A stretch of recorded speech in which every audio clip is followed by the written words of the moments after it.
అనంతనాగ్ జిల్లాలోని పెహల్గాం దాడిని భారత్ చాలా సీరియస్గా తీసుకుంది. భారత్ బలగాలు ఉగ్రవాదుల ఏరివేతను చేపట్టారు. ఈ క్రమంలో ఉగ్రవాదులకు సంబంధించి గూఢచర్య నివేదికలో సంచలన విషయాలు వెల్లడైనట్లు తెలుస్తుంది. పెహల్గాం దాడిని Lashkar e Taiba deputy chief Saifullah Kasuri plan చేశాడు. ఈ దాడికి సంబంధించి ఫిబ్రవరిలో సమావేశమైనట్లు తెలుస్తుంది. సైఫుల్లా 5 ఉగ్రవాదులను జమ్మూ కాశ్మీర్లో ఉగ్రదాడికి సిద్ధం చేశాడు. ఆ తర్వాత మార్చిలో ఉగ్రవాదులు మరోసారి సమావేశమయ్యారట.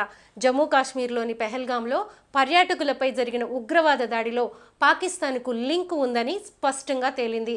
పెహల్గాం దాడికి ఈ ఏడాది ఫిబ్రవరి నుంచే ప్లానింగ్ ప్రారంభమైందని లష్కర్ ఇ తోయిబా డిప్యూటీ చీఫ్ సైఫుల్లా ఆదేశాలతోనే ఉగ్రవాది దాడి ప్లాన్ ప్రారంభమైందని తెలుస్తోంది.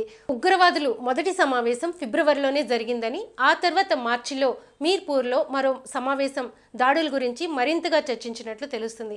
ఈ సమావేశంలో పెహల్గాంలో దాడి గురించి ప్లాన్ చేశారని నివేదికలో సంచలన విషయాలు వెలుగు చూస్తున్నాయి. తమకు ఏ సంబంధం లేదని పాకిస్తాన్ ప్రభుత్వం చెప్తున్నా ఆ ఉగ్రవాదులకి పాకిస్తాన్ సైన్యం కూడా సహాయం చేసింది. Lashkar e Taiba deputy chief commander Saifullah మరో 5 ఉగ్రవాదులతో ఫిబ్రవరి మార్చి నెలలో సమావేశం అయినట్లు స్పష్టంగా కేంద్ర నిఘా వర్గాలకు తెలిసింది. ఫిబ్రవరి మీటింగ్ తర్వాత మీర్పూర్లో పెహల్గాం దాడికి ప్లాన్ తయారు చేశారు.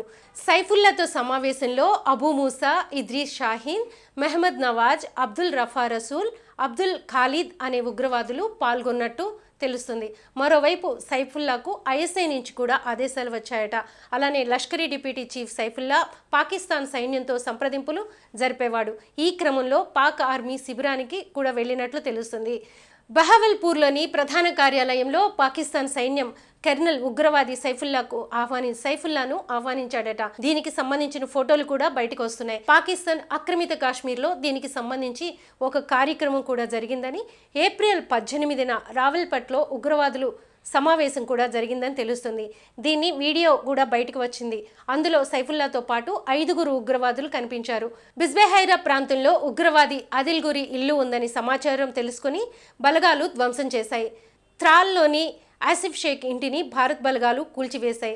మరోవైపు బండిపోరలో జరిగిన ఎన్కౌంటర్లో అల్లాస్ లల్లీ అనే లష్కర్ తోయిబా టాప్ కమాండర్ కూడా హతమయ్యాడు. 2 సైనికులకు కూడా గాయాలయ్యాయి.